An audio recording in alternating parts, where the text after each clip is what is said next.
กรรมการนั่นเองขายแรงงานถ้ามันแพงลำบากชีวิตทุกยากพ่ายยุบพ่ายหาข้าโน่นข้านี่ข้าน้ำข้าไปบางคนเราราคาข้าวข้าวเหล้าแล้วจะเหลืออะไรที่เดือนสุดท้ายได้ทำยังไง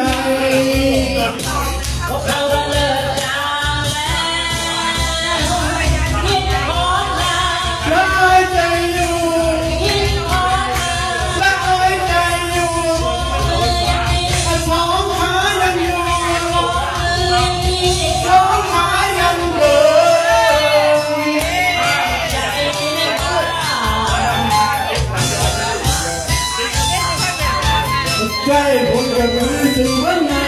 ก็หมดปัญญาเขาแยกกินนาไปแล้วช่วยโยนดังเลยบอกผัวเลยเฮ้ยช่วยโยนดังเลยบอกผัวคุณหลานนะคะเรื่องสาคาราโอเกะนะวันนี้เอาลงไปเลยทุกวันเลย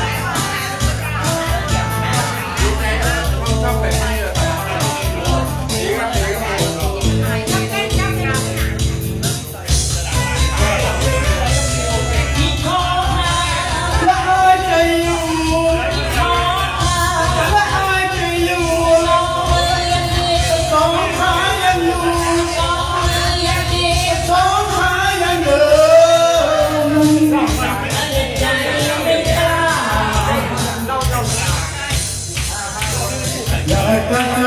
คนกับพี่สู่บ้านนาก็หมดปัญญาก็แยกที่นาไปแล้วทุกวันเดียวถนนมากมายรถลาได้ก็ไปเดินเลยไปสายตาจะลงก็ทิ้งไปแล้วคนงานทำลงแล้วงานรวมก็ปีนมันจะก็เป็นมาสิมันก็ได้งานสาวน้อยเจ้านายเป็นตัวเป็นเกลียวชายยังชายละมันนึกน้อยใจขายใครแล้วออกมันคุยบ้านนอกจะมีก็แล้วเที่ยวไว้ให้นาเที่ยวแรงยังเข้าลงข้าวตา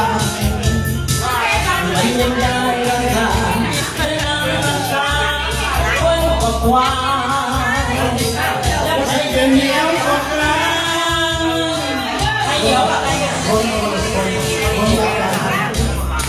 สนุกสนานนะครับเพื่อนสาวคาราโอเกะจะมาถึงกันเรื่อยๆขอบคุณทุกท่านครับ